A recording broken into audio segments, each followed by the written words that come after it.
今天要对阵 EDG 的话，其实 EDG 跟我们也算是老对手了嘛，就经常在比赛上相遇嘛。然后对于他们上路队的了解的话，就其实挺早之前就了解过这名选手嘛，因为他早期也在国内打过一些比赛什么的嘛，然后也跟他一起打过训练赛。当时打训练赛的时候，对他那种就是进攻型的上单，比如皇者啊、狮子狗这样的，确实感觉他个人打得非常好，然后对分弹的处理也非常好。然后我就希望他今天能表现得好一点嘛，让我感觉到有点乐趣吧。Just a quick fun fact about Let Me. His name translates to Rungwo, which is why people call him the Rung whenever he does such a big play. He's been playing a lot with Tatai recently because both top laners have been playing for RNG. Not the case in this match, Rusty. I don't know what's happening. So I'm really confused. Twitch chat, take a guess. How to feel. Take a guess which one of these top laners is being taken out and who's being subbed in, because it's not Abel. Yeah, no matter what you guess, you'll be wrong. There is some wacky business going on here, and I mean, you can spoil it for him. Give him a second. We'll give him a second. Just take a look. So there we have Let Me. We saw Kasa. That's Kasa. That is Kasa.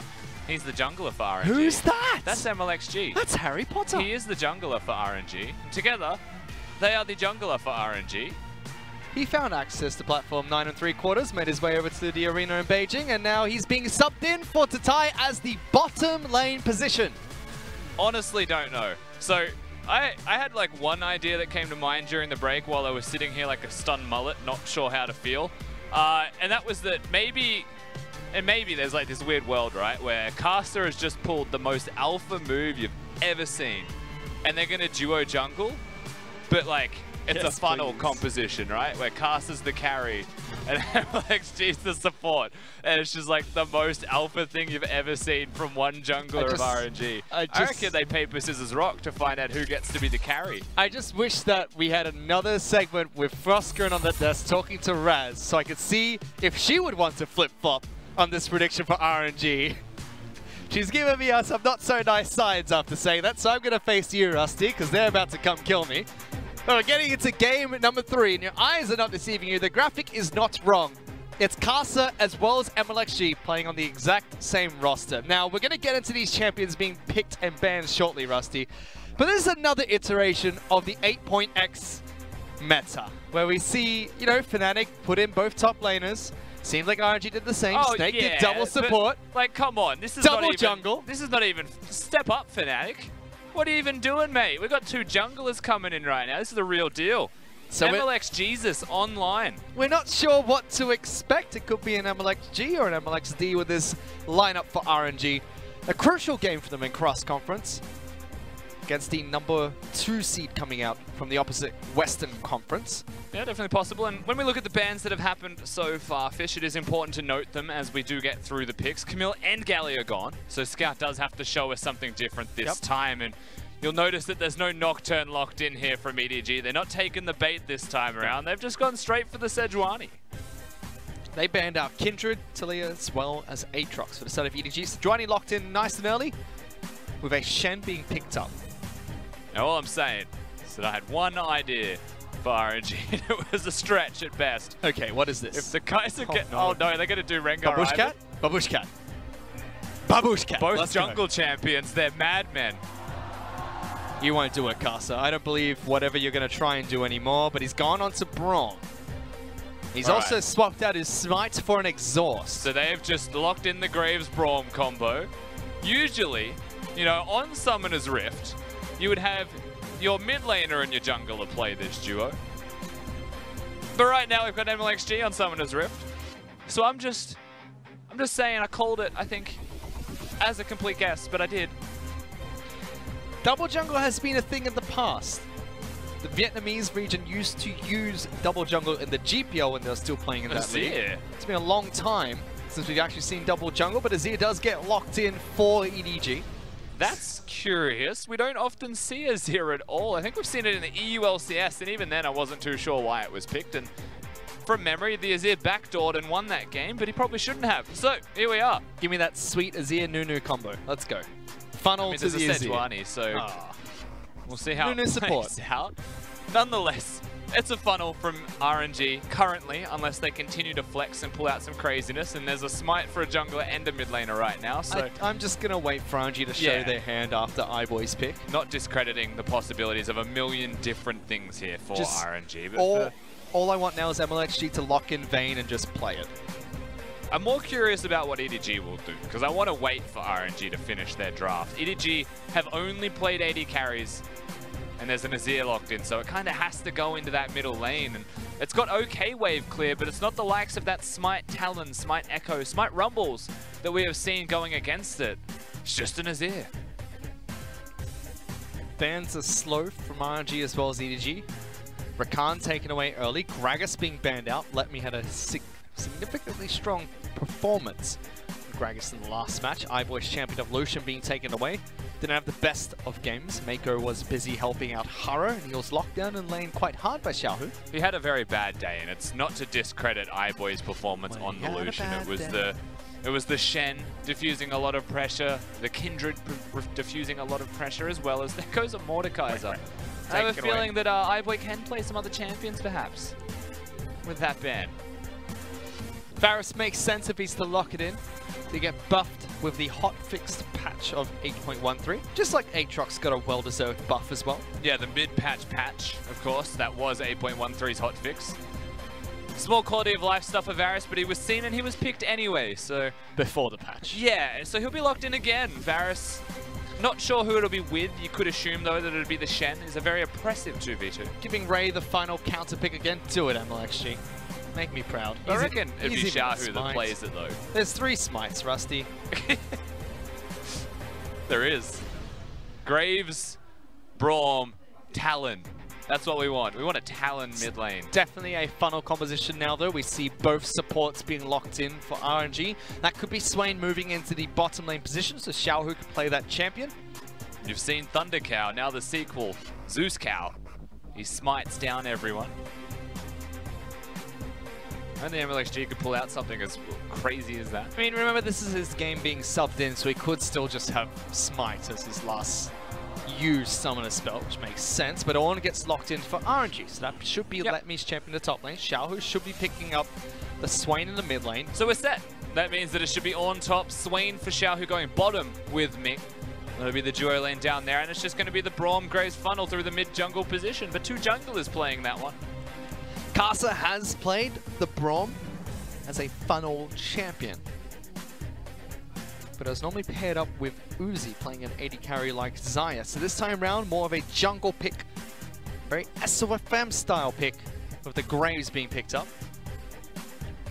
We'll see where all of it settles. Of course, where these people want to play these champions with the side of RNG.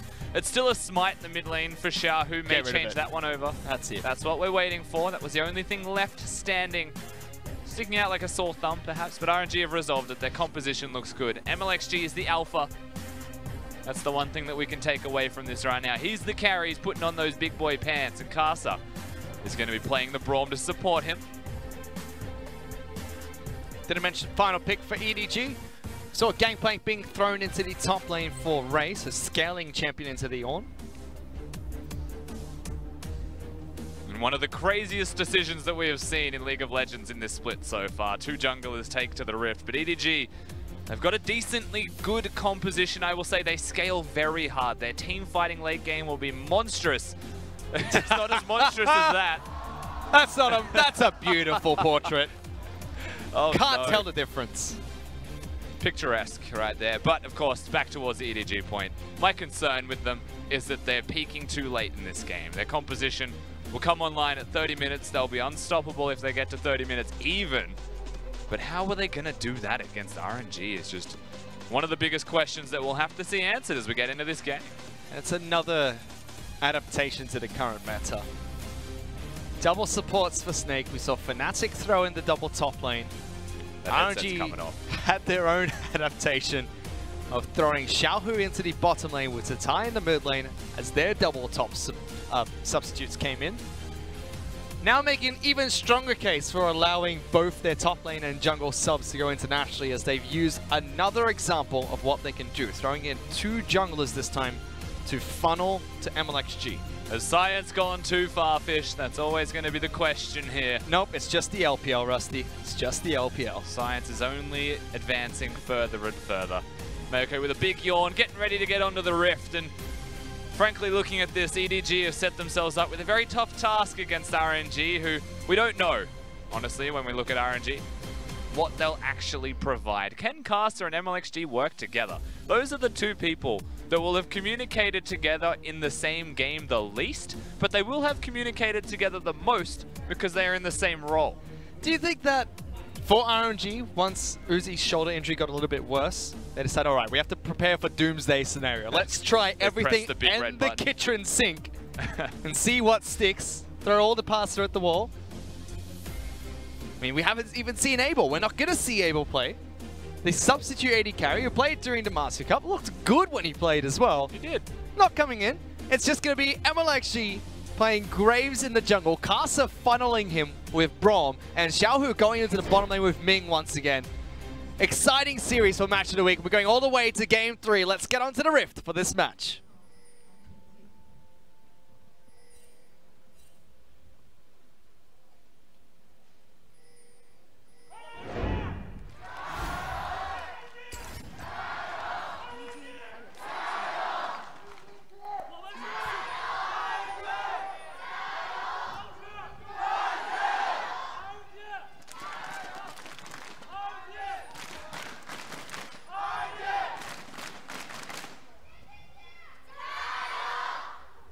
It's a lot of chanting. More Clown Fiesta just than the a lot. NALCS. That was just a lot right now. It's a lot to take in, but we are finally under the Rift. We get a chance to talk. The crowd's done. And we do have that funnel that we'll have to explore further and further, but we've spoken about it at great length already. We have to look towards EDG's side. We've said how risky their composition can be, but let's first and foremost start with Scout. Yes. Because he's gone towards Lethal Tempo Wazir in that mid lane. There's a very strong keystone, of course. You could go towards the Comet if you're looking to chunk people out, but it feels like right now Scout's purpose in life is to clear that mid wave incredibly fast. That's the thing that you need to do if you're going to keep up with these funnel compositions. And with Lethal Tempo there, you know, most of the time MLXG and Casa will be focusing on hitting you. And if they're the wave. And if they're focusing on hitting the wave, you can hit them.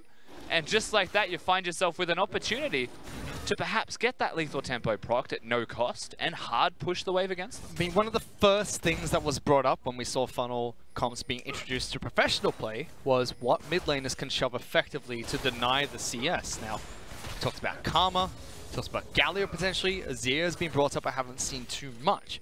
RNG started quite uniquely. They put Let Me into the mid lane first to get a nice early shove so that Scout couldn't push back, allowing them to pick up all the farm there. So that's a very cute play and an adaptation. Yeah, change things up just that little bit. Of course, there's plenty of time for an Ornn to go up towards that top wave on that first wave. As again, they'll just go from side to side. They'll take the camps. Caster prepares everything. MLXG comes in like a good cooking show, and he'll pull the minions out of the oven in this case. Actually, a bit of a miscommunication there between them.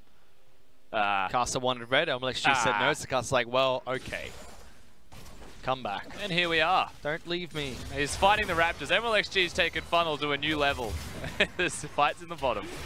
They're just going to hit each other, trade a bit of damage. Nothing too flashy. Pressing all their buttons.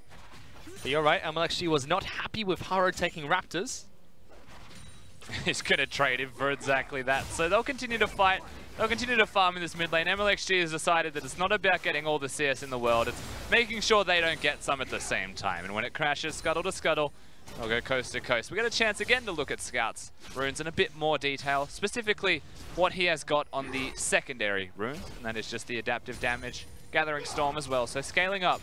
And we mentioned this already, their composition is all about late game. Once they get there, they'll be unstoppable. How they get to late game is the concern. That's where Sejuani and Shen have to put in some big efforts. Okay, what do they have to do? We have to get them there, right? Like the Sejuani has to gank often, hit level 6, be relevant. They need front lines. Skirmishing is the name of the game. MLXG's up here as well, Rusty. That's a funnel jungler going for a gank. Letme's going to flash away towards the Graves, unless she throws down the smoke screen. Going to blind Ray for a bit. Flashing forward. Gets good damage, but EDG decide to flash away on top of that. Teleport being thrown towards top center map. Haro should have his dash up shortly. but Let Me is going to deny him any further damage. iBoy even joining this fight as well. MLG wants a piece of everyone. Yeah, iBoy comes up here, and it looks like it'll just be a lane swap perhaps. Ray may recall and even walk himself towards bottom. We'll see. iBoy, of course, by expending that teleport, has the cull. May not want to leave this lane, but this is just welcome to wacky races. Look, during this time, Rusty, I was watching the minimap. Kasa as well as Ming were just sharing Targon farm the entire time. A Braum and an Alistar just saying, okay, we'll give each other a bit of gold here and there. I'll be honest with you, I don't think that Kasa and MLG are talking. Ming's top lane, perhaps looking for a kill. There's a random cow in the top lane. Ray's not going to get dove, though. The unseen cow is the deadliest, but he was seen, so he's not going to find those kills. His Targons are going to be shared. MLXG finally returns to his natural habitat in the mid lane. The Kasa tried to hold for him, but it crashed under the turret already. MLXG's natural habitat is Summoner's Rift at the moment, Rusty.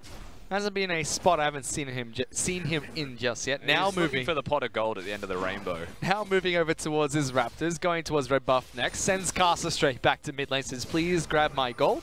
Hold on to it for me. And of course, we finally get a reset. So what we are looking towards here is level 6. When things can happen at the level 6 mark with the ultimates available. The Sejuani very big for that.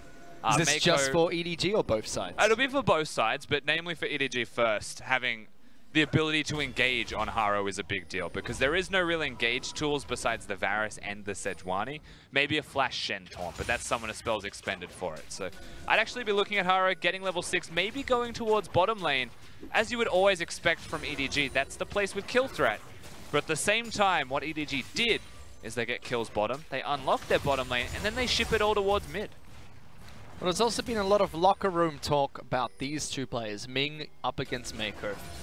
You've got to reckon now that Ming, probably the best supports in the LPL, overtaking that title from Mako. He's had a fantastic spring split, has worked incredibly well with both Uzi, now well with Xiaohu.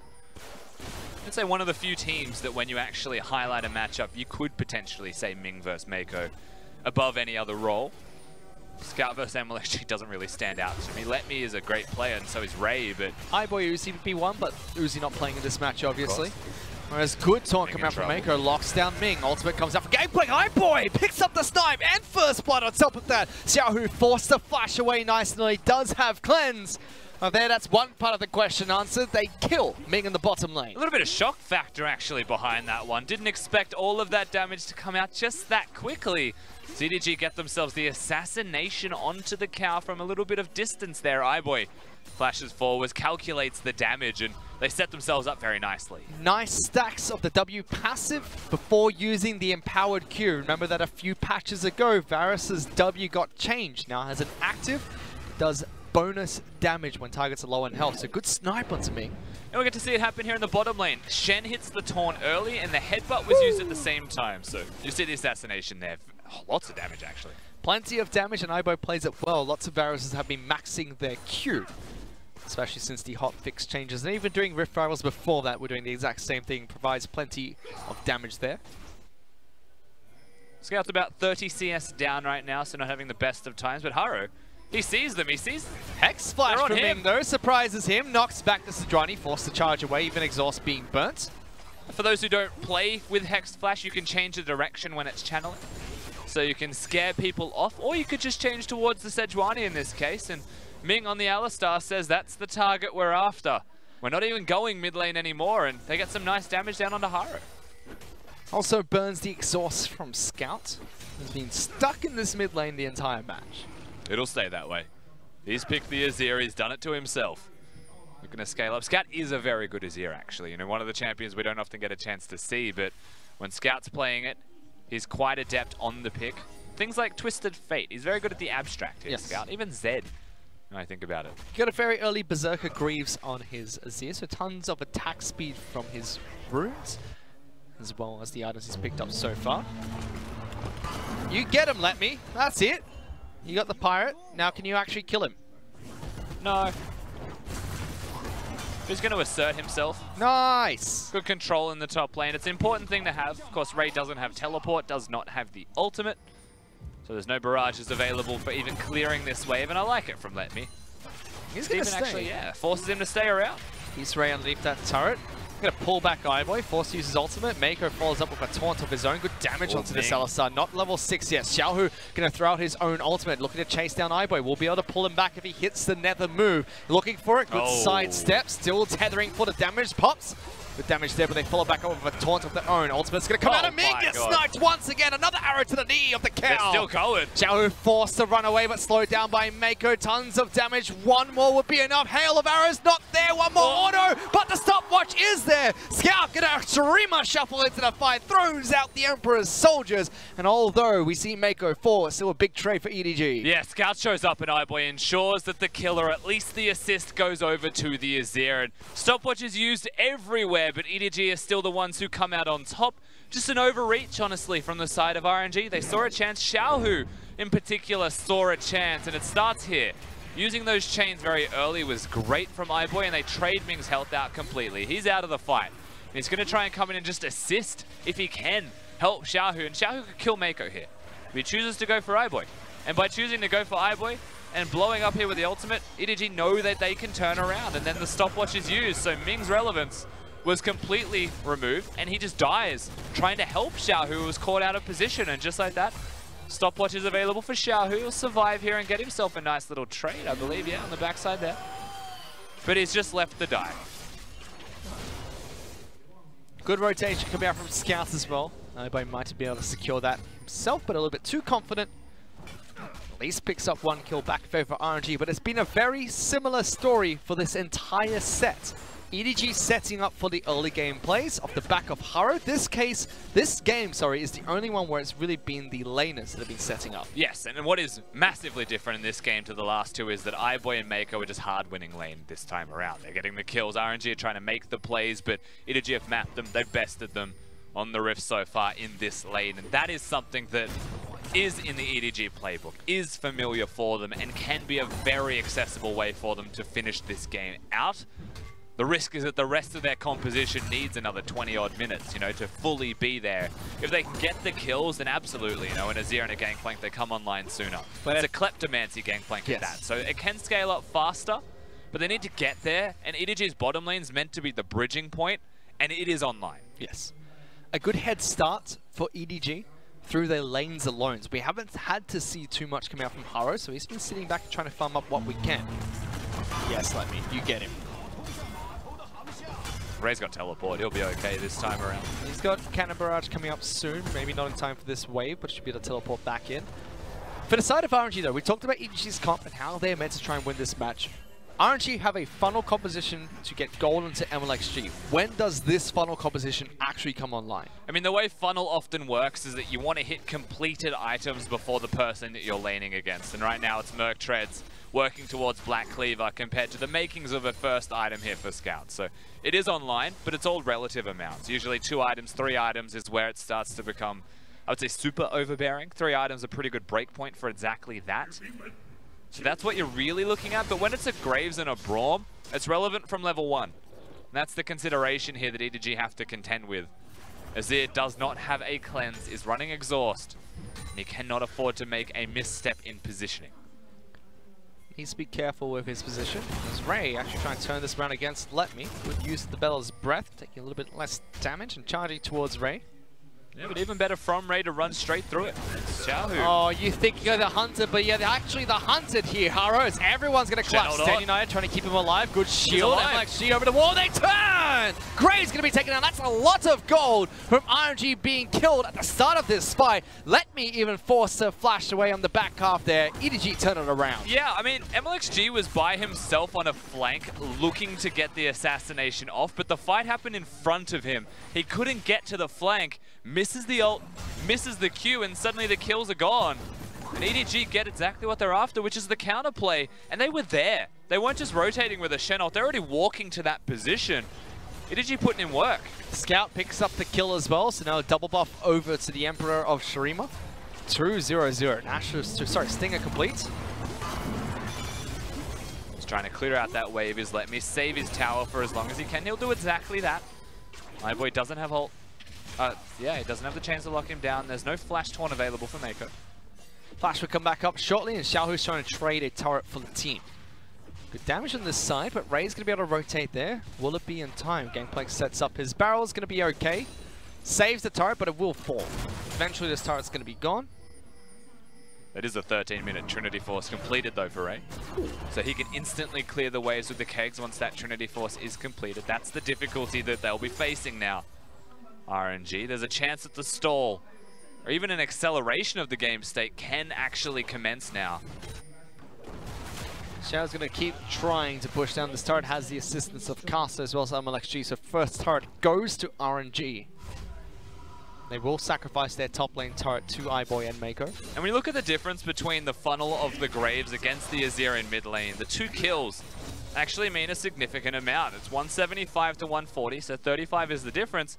But the kills equalize that. So really the funnel has no significant lead, and now you're looking at 2 support champions trying to contest against a lot more carries and a lot more damage overall on the side of EDG. Haro's about 30 CS ahead as well. The one thing that does save RNG, though, is the fact that they've got naturally strong champions. iBoy in some trouble here. Xiao, who's going to try and chase him down. Ming as well as LPL here. iBoy fancies the duel, tries to take him down, but Xiao retreats. Caster gets him to stand behind Braum. An easy kill on the EDG's AD carry. Yeah, he knew he was dead. There was no opportunity to be saved, so they just let him go. Maybe tries to get the 1v1. Maybe the outplays there. Scout still winning mid lane in the meanwhile. And Gangplank also pushing the bottom lanes. EDG just making appropriate trades, knowing that their AD was long gone. Aren't you going to try and take an objective for themselves on the way? Pings are being spammed by EDG to try and get towards this objective. Saddest Herald you've ever seen. Double support taking Rift Herald. LPL finally shows up. Man, LPL and Caster have not been the most convincing funnel duo that I have seen in League of Legends. From level 2. They've been in different places on the map. It just sums up who they are as junglers, just disconnect all the time.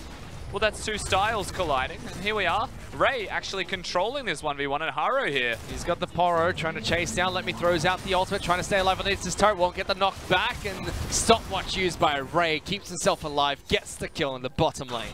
Made me wonder why Ray was taking the turret first, but the stopwatch is available to keep him alive. So very well done from EDG's top laner, showing that he's still got the big carries, and let me not having a fun time this time around. EDG get further and further ahead, 3,500 gold ahead of RNG. And it's really the oldest way to deal with a funnel comp. Just stomp every other lane, and you'll be fine. You know, usually you'd be looking at this. Of course, we'll see what happens in this trade between them. Ray able to just navigate the 1v1 quite well. Stays alive and maximizes his damage output. And of course, the Sejuani was coming around, so regardless, this kill will happen. And then they stun Let Me so that he can't hit the second part of the ult. He's just going to be locked down. Tragically for him, but even if he hit it, he was never hitting Ray, so destined to die was the top laner of RNG. The big thing that we have to hit on here, Fish, is that usually against a funnel, you'd say, I don't know, 3 towers, 5,000 gold, probably the golden number to say that you've successfully diffused it. And it's only 4,000, and it's only 1 turret the difference, so things could be worse. But because it's a Graves and Braum, and because their opponents are Azir and Gangplank, that 4,000 is actually quite significant. Especially with an 80 carry. Varus going towards the Blade of the Ruin King and crit build. We already saw iBoy pick up an Infinity Edge and Rapid Fire Cannon as his next 2 items.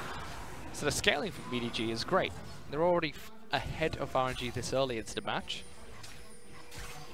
One thing we alluded towards before that we can actually speak about is that a Braum and an Alistar, even if it's 2 supports in a composition, those 2 champions have got kits that are just designed so well for you to be relevant even if you're behind. Alistar with the ultimate, Braum with the door. Just super important for the team. So that'll always be good for them even at a deficit. Wow, teleport coming in. This might be the fight RNG really want. Get the double knock-on, collapsing onto the carries of EDG. Mako falls, iBoy shortly after. They find the pick. And we said Alistar and Braum are relevant, so is Ornn. For Let Me this time around. Herald is going to be summoned in the mid lane and gets a charge off. At the same time though, Scout has been demolishing turrets on his Azir. It's a race. Definitely a race that Shelly should actually contribute more to than anyone else. So EDG, they'll have to respect, they'll have to recall. 2 turrets to be taken most likely here by RNG. So recall is going to come through. Gangplank leaves the top side of the map. Sihara as well as Scout move straight back into the mid lane. So it is 2 turrets being picked up by RNG. EDG trade 1 back. And at 18 minutes in the game, we see something here from RNG. It was a nice attempt there from Ming. Mako smartly flashes, but he doesn't have anything left to keep him alive. And Let Me with the teleport flank was fantastic. They get themselves that second kill. Iboy and Mako go down. EDG still have a nice lead for themselves, but RNG keep themselves in this match. 2,000 gold is what separates the two teams in EDG's favor. We were approaching that golden number, Rusty. 3 turrets and 1,000 gold was all that separated that 5,000 gold lead EDG would have needed to solidify breaking the funnel. That's now 3,000 gold that separates RNG from EDG. I still have my concerns at this stage. The Azir is doing a lot of damage to structures. You know, you won't see his damage to champions being something monumental, but he's been taking turrets down left, right, and center. And that's something that only gets better. Mages have been buffed in the damage that they can deal to structures. Azir is one that is uniquely equipped to take them down. Well, what made Azir fall out of meta? Because he was a meta pick and a stable pick in the LPL for the longest time. Hang on. We can't talk about that just yet. Not allowed. They're going to fight for a little bit, but they're okay. Just a bit angry at each other. It's a full grouping, however, here, Fish, so the concern's still there. Baron up at 20 minutes in the game as he can take the Baron. Varus has got the Blade of the Ruined King. That's always something that RNG, they'll have to respect that one. I actually feel like EDG will just take it at 20 minutes if there's no vision to spot it. There are vision to spot out multiple members of EDG and RNG so far, so another team making a decisive effort to sweep out that, that river around the Baron pit. And I don't actually recall what it was that pushed Azir out of the meta. If memory serves, usually he's just overbearing and his numbers get tweaked and he's gone. Azir's one of those champions. Nerfed back with the Raptors.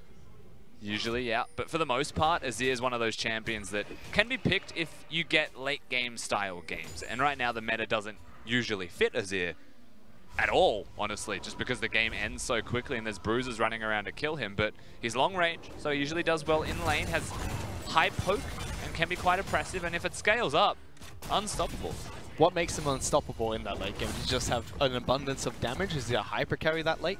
It's not the same as an Orianna in that you can control zones, but it works in a similar style, right? You've got firstly the turret that you can place down when you're sieging, so it's very hard to get flanks off against you. And secondly, your scaling damage is so high that with 3 soldiers up and available, if someone wants to walk into you, they have to kill you straight away or you just lose fights. His damage late game is too high. Now trying to scale up into that late game, we took a look at the gold. It's a 1,500 gold lead for MLXG. But Caster and Xiaohu both 1,000 gold behind their counterparts, and it's 1,500 in favor of Ray on this gangplank. So they are scaling up quite nicely. If they can kill MLXG, that's an abundance of the damage that comes out from RNG taken away at the start. That's how the funnel always works. You kill the person who's getting all of the gold, and suddenly that gold lead that RNG have in a single champion is completely removed. Haro smartly gets away, but you're right. Of course, with 3 items done now on MLXG, you look at his opponent who's got 2. MLXG is very fed. Can win a team fight by himself if set up to do so.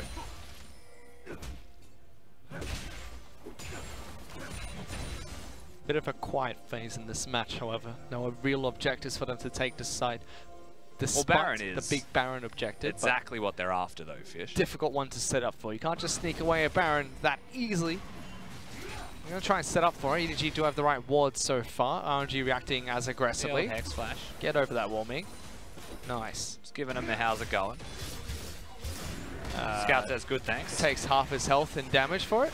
They lock down Scout. Gonna be able to pull him back. Knocked up by Caster as well. Gets standing out to keep himself alive. Great choke point here, though. They kill Haro to start the fight. And they follow up. Durang with another one. As someone actually into the back lines. Harry Potter himself helps out with the kills. RNG catch EDG by surprise. And 3,000 gold down doesn't matter. RNG's composition just has so much crowd control from short, medium, and long ranges. They get the kills once again.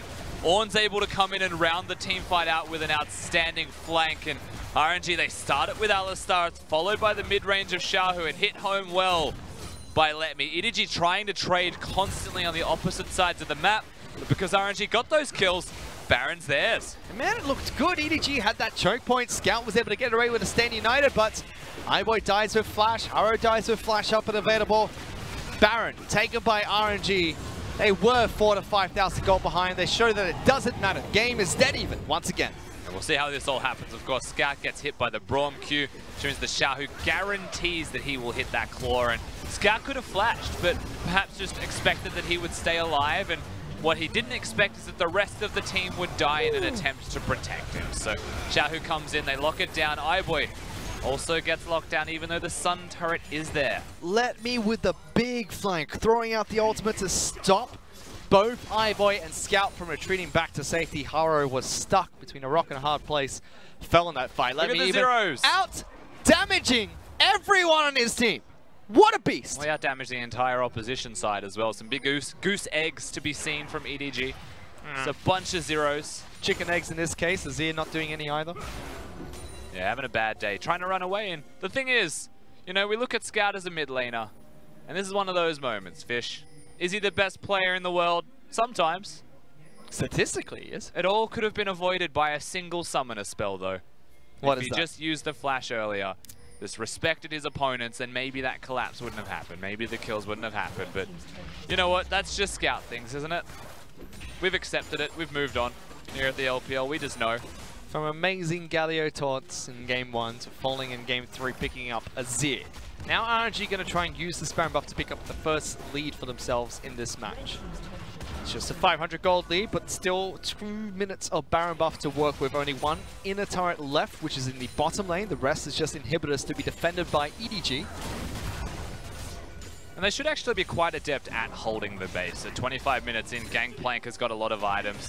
Azir has a lot of wave clearance. So does Varus actually, if he's given an opportunity to hit the waves. So with Baron buff, this is the only opportunity, and they're diving. They're going for a fight. They're locked down. Scout forced to get the stand united. They're going for the back half of this. Like Ming throws out the ultimate. Good damage. Ming's going to be the first one to fall. And MLXG still dealing damage himself, but EDG turn it around, denying the initiation that comes out from RNG. Flashing forward, looking for MLXG, but they get two and repel the push.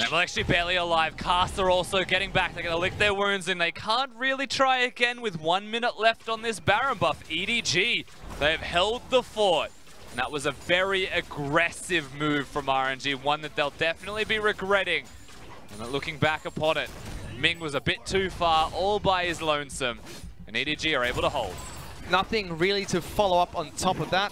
We take a look at it again. Ming went for a crazy initiation, locks down Scout. Yeah, the idea is kill Scout. Mako can't protect him, and Xiaohu comes in as well. They wanted to just CC combo each other. Caster misses the Braum ultimate because Xiaohu pulls them closer. So the CC chain was not perfect. And the second that you don't get those kills immediately, they're turning it around to kill you. MLXG and iBoy duke it out, but a nice little dash there from MLXG saves his life. Even had Let Me's ultimate being thrown out, only hitting one target. That's an EDG fan. Certainly is. You can tell by the way she claps. No, you can't actually at all. EDG won the fight, so yeah, she clapped. No, I just mean the style of clapping. I don't get how people clap like What that. is the EDG clap, Rusty? What gives it away? I said I was joking. I don't believe you. No. You can't say something and then tell me you don't know. You're the analyst on this cast. I did, didn't I? In it. Yeah. Bruv. It's not right, fam. Stop. Moving on, I don't know what any of that was between us. Conversation, banter, great bants, good times. That was not banter. Well, Baron buff's expired for RNG. They're still trying to push for more structures. 7 to 7 in kills, 5 to 4 in turrets. Only 1,000 gold behind EDG. Lots of it is resting in MLXG, who's at 5 items at the moment. 1 away from 6. Mercurial Scimitar complete for Graves. I mean, frankly, looking at the map control still from RNG, the ball is well and truly in their court. They need to make one more mistake, I would say, before EDG become too strong. But even then, they've got a couple of minutes before EDG may become too strong from the get-go. 3 items done now for Ray, one of them namely the Storm Razor. The kegs will be critting. That's a whole lot of damage. It hurts someone like Ming if he's not pressing his R button on that Alistar as well. And these fragile supports that are ult-based or high cooldown-based can be preyed upon by the consistent damage output of EDG's composition. Yeah, Ray's rum barrels are now spiced. He's still looking for more items himself and will be scaling up nicely, but it's almost 30 minutes, Rusty. How much longer do EDG have to work with their composition? I mean, they've got plenty of time right now. We're waiting for the next Baron to come up, so their composition is good to go. All they're really waiting on is that Infinity Edge done for iBoy, which is what it looks like it will be for him second. Didn't go Storm Razor out, but did go Rapid Fire. Said he's got the crit to start, so you're going to follow that one up, double his crit chance, and get some extra AD in the build, which is nice to have. Whereas for the start of RNG, their final composition is meant to do well until 30 minutes against EDG.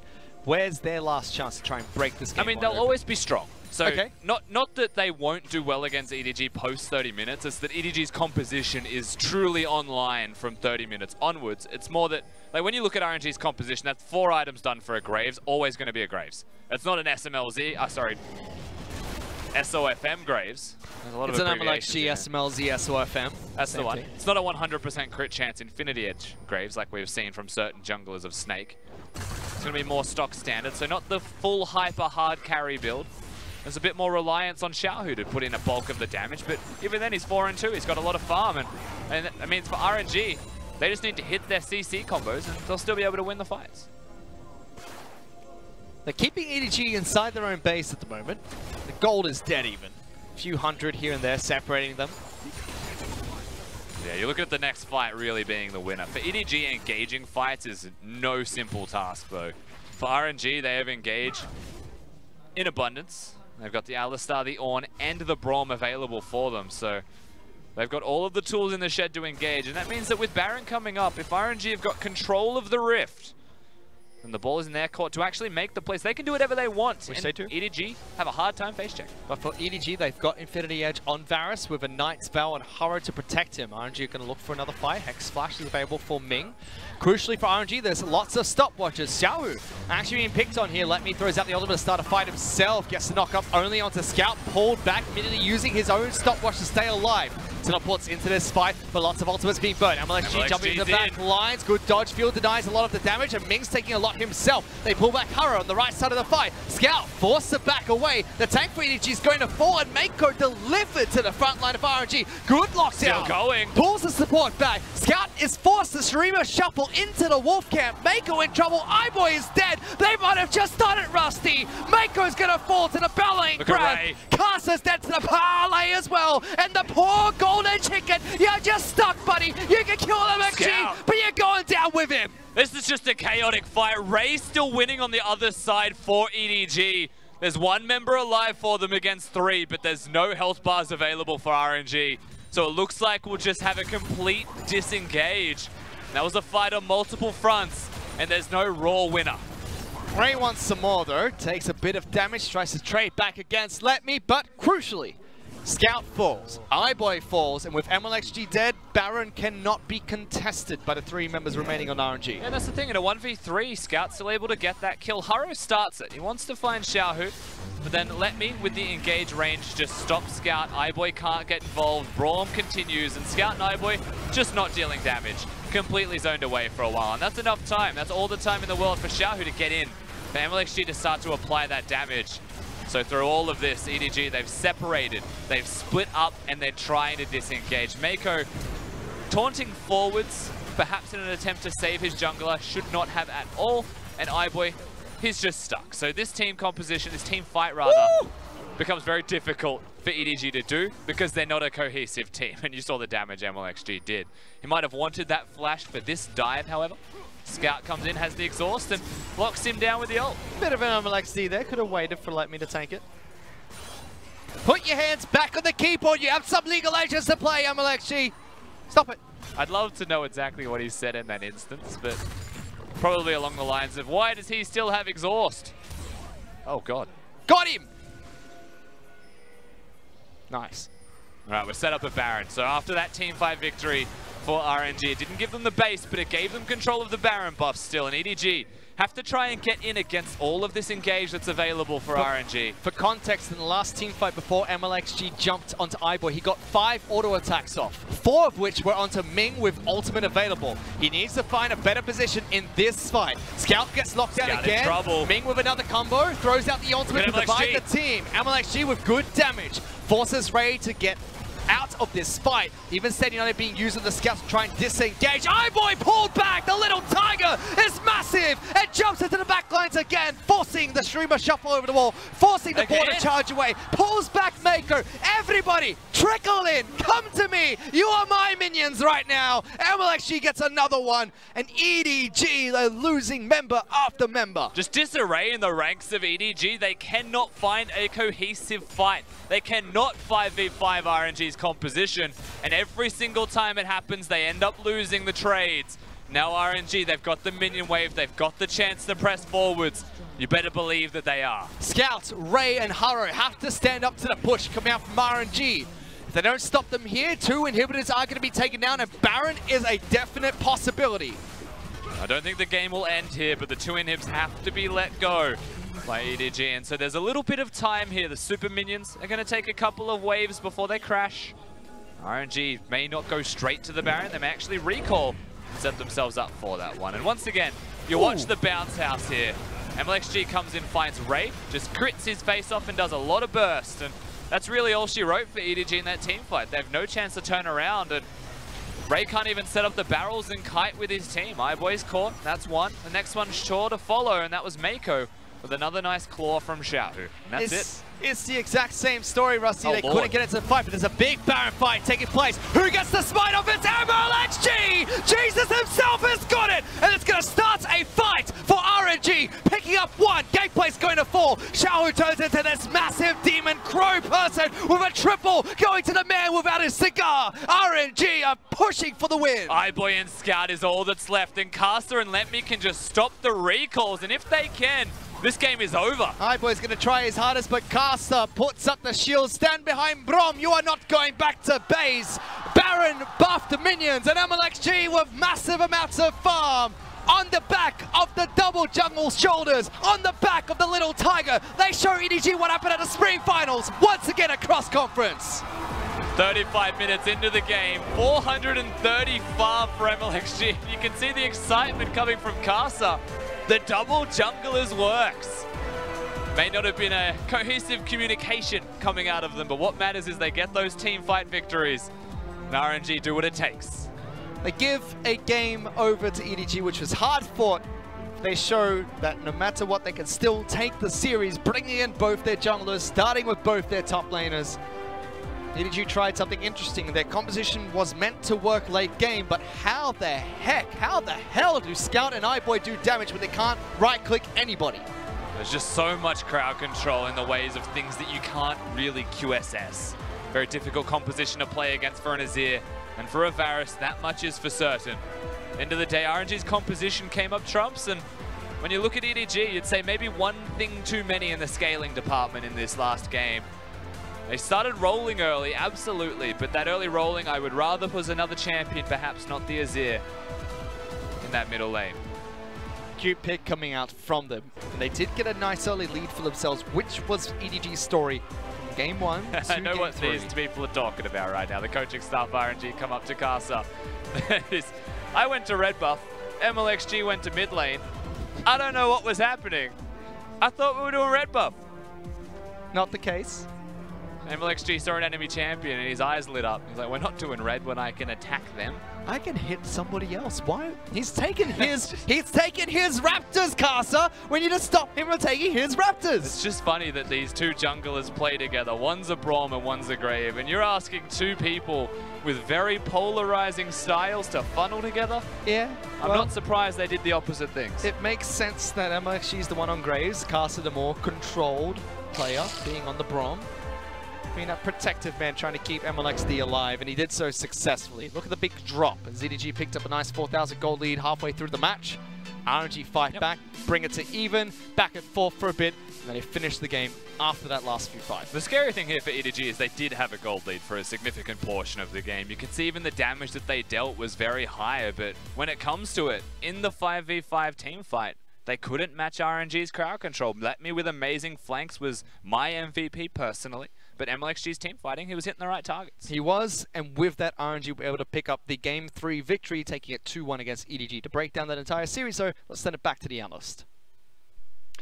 Thank you so much. And Frosk, I'll sit out for this one.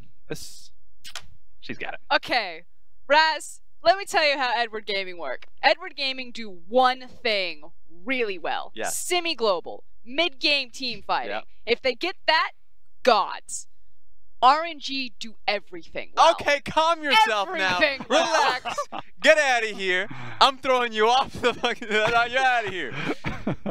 That's all right. Well, Okay. I guess that's a desk then. Thank you so much for watching. Rebuttal, perhaps? Do you have a chance to answer back? Why was there an Azir? So, like,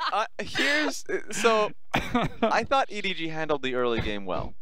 The early game essentially was With a an final... Azir, too. It was actually quite impressive. Because the idea of putting the Azir in there was because, you know, we've seen a Lissandra come into the meta. We've seen champions that do quite poorly in the laning phase, even going for the lethal tempo just so you can be focused on the team fighting. Because you're going to get a gold funnel composition going up against you. All the farm is guaranteed to be under your tower, and you're guaranteed that farm because gold funneling is not pressuring your tower. It's literally just going into your own jungle. And MLXG and Karsa weren't even doing that properly.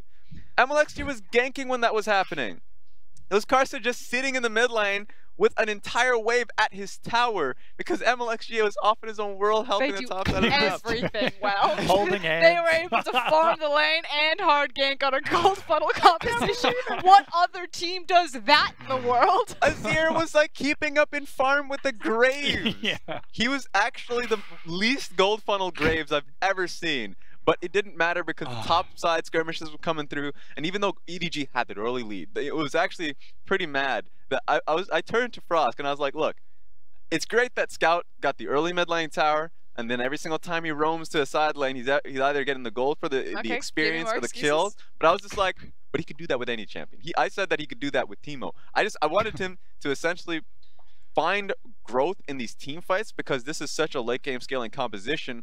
But Zach said it. Rusty said it properly in the team fight in the game.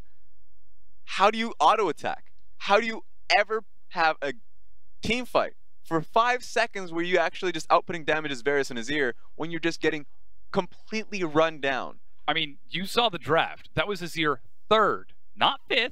Not as a surprise. Oh, we're going to turn this around. But hey, Alistair and Ornn are still up. We'll just let those go through the bans. Edward Gaming and questionable drafting? I've never heard that before either. I like verse, same chorus. Concept, and I think the concept was scaling. We're hitting the bridge. The concept was scaling, and it was very similar to the last game where the Maokai went through.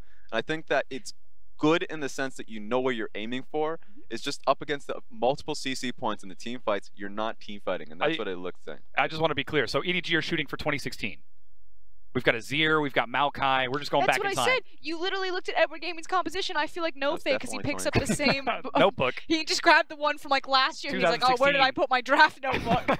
Okay, yes. Pops it open. Azir. Oh wait, we've already played this game. That's odd. I think it's smart just because we're starting to see Gragas come as a blind pick in the top side of the map. So Maokai is a good response to that, to scale up with him. There are obviously situations here, but the issue is that we keep running into this issue where it's one meta versus the other. Like either.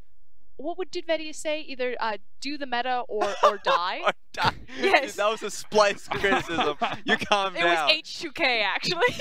Oh, yeah, it was H2K. I watched the EULCS live. Yeah, I saw that. Congratulations. So to talk back about the LPL, EDG, it looks like they're trying to struggle and find what that is, but they already know what it is. They had that game won. They had the recipe for success. They made themselves a beautiful cake, and then they said, you know what, we're going to make dumplings, but they didn't have any...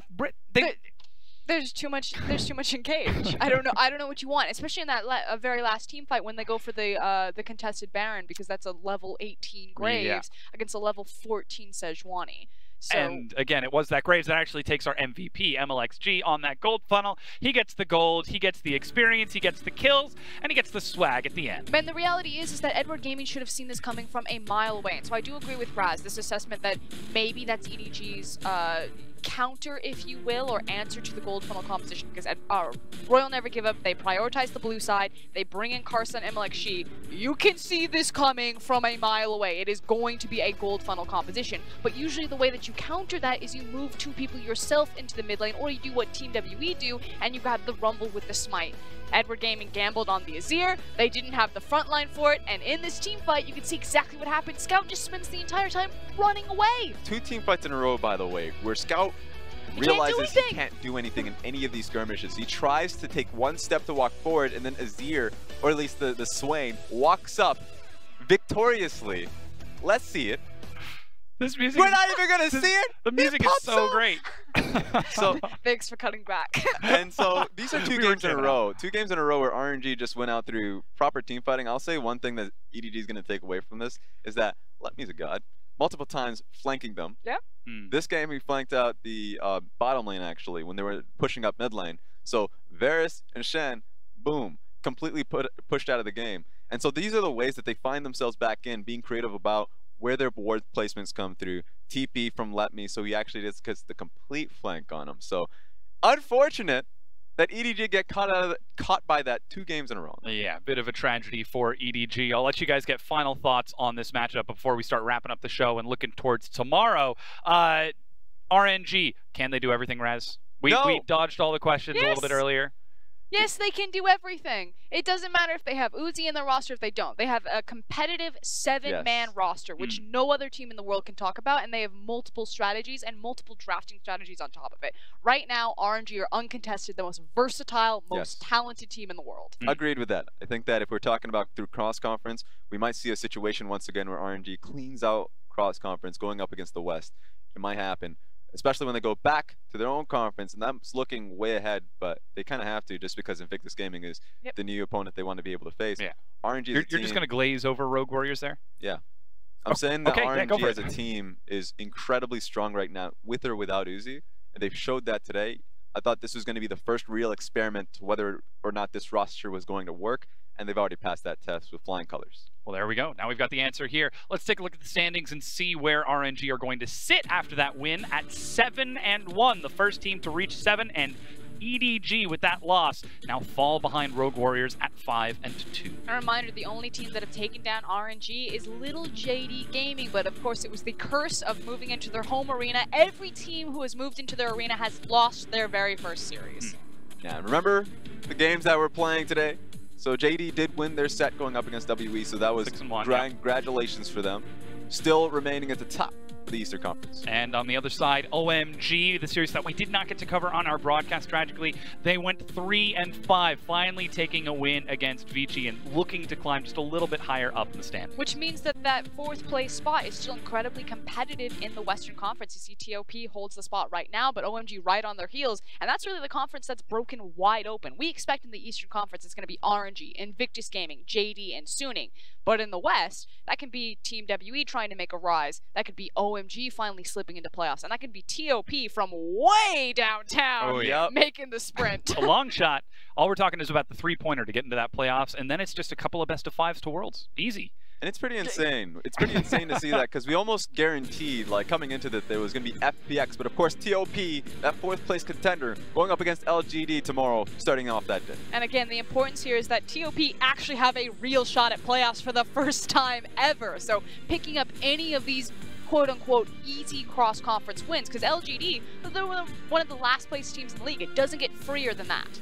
Well, we'll have to see if they can take that win. Of course, we already mentioned BLG Snake is coming out as well. Snake looking to take some more wins against BLG as they're finding some momentum too. And what's real fun is, on BLG's perspective, they already took a win coming into cross-conference while Suning took a loss. So they're on the heels of taking that 4th place spot away from Suning. A lot of these are playoff picture focuses that we need to have, a discussion we need to have, because Suning Gaming is a team that's exciting to watch. They were exciting to watch in Spring Split, but when it counts, when you get to the final weeks, they need to start to take it home because BLG's ramping up. Well, the pressure is certainly on them to start taking some wins, but that said, we are now ready to close out our broadcast. So thank you so much for watching. On behalf of myself, my analysts, my co-casters, the whole production team, thank you for watching. As we go, though, let's hear some of the dulcet tones of our pro players and their calls at Rift Rivals.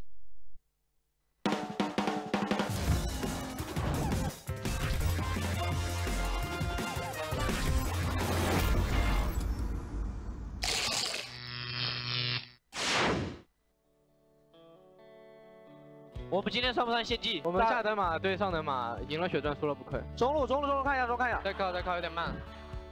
能救吗？有点慢。我应该可以救，我觉得。可以试一下。我要冲过。出去！我要冲过！有没有给我盾？票一波，他们场也派一波。好，他票一波。哎，想不到我小 IG 也有被献祭的一天。他们在打，不急，再打了，不急，再打兄弟。操作可以慢慢。小明他开你没有？我上去，他踢了，慢点。我也踢了，来不了。没，他都改好了，慢点，先对一下，慢慢的，我就跟慢慢的，对，跟慢，可以，慢点，慢点，对，哎，对，调，我这边调，来打，一波，这边开波，来打，我们的使命完成了。兄弟，这把终极节奏，哎，谢谢。RNG 扳回一城，对不对？对，我们一定要赢。听到吗？这么多人给我们加油！可以啊。戴着耳机，声音都这么大，干嘛？干嘛？声音这么大，别送啊！别送啊！行，你送了观众都说不出话，你杀起来观众狂叫。这波要打了。虾怎么样？可以。敲吧！虾看一下。还有水银，先出来，慢点，打前，先出来，编辑们，卡上，先出来，我也要没了。啊，没了。卡上死了，你不要进去啊，不要一个人进去啊。对，刚刚没办法，只能进去。会被一波，应该一波了。哎。我们可以赢的，我也感觉可以，我们可以赢，我感觉我们也有戏啊！加油，我们能赢！哇，来了，这舒服了，真的，这舒服了，多音比克烈来了，硬币哥克烈来了。OK， 后面踢能打吗？这里能打，应该能打。我踢这了，打吧，我踢这，我踢下面了，打吧，上 AD 我抢，我踢了。多在这里。哎呦，现在拉我了。AD，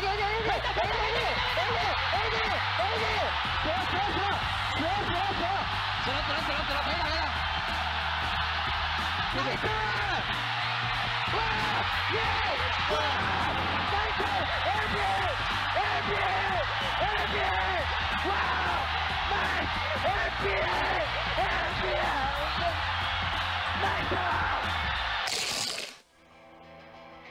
2W 兄弟太给力了吧！是的，兄弟不能就是 EDG 赢的就3比1了，我好像是太刺激了。然后最后还上的是阿菲卡 ，Oh my god！ 对，就拿 gay 团阵容，直接爆他们。我们可以直接就是建模加吸血鬼中上换啊，我觉得这样换2路都会有优势，而且挺好赢的。直接上，能出凤凰可以往上走，别怕，我有6。凤凰可以往上走，知道。凤凰可以往上走，我也在靠，我也在靠，我在靠，他们有凤凰，没事，我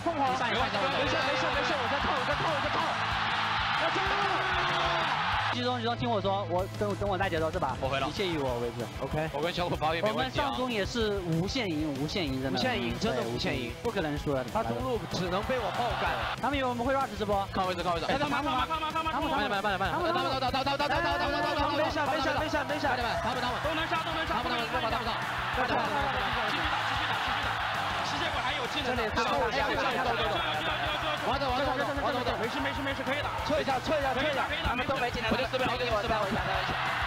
来走，两个没闪，小心凤凰，小心，这2个没闪，直接踢过来，你先把眼 A 了，那个小虎，你先把眼 A， 我，准备没打，血管之内，啊，我们先把他，先杀他，准备要杀猪妹，对啊，杀猪妹，我30秒到，准备到这里哦，你们可以把龙打了，你几秒大，小明？我30秒，我上去衔他们吗？我上去衔，杀了。我一个准备杀，直接到，还没 Q，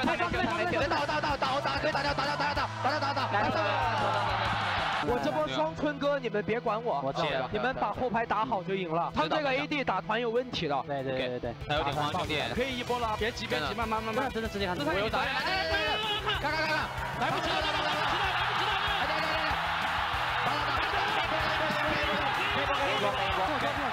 高手都没打，他们中了小心点，小伙子，我可以直接进，来进，我可以直接进，快点，我直接进，慢点，没啥，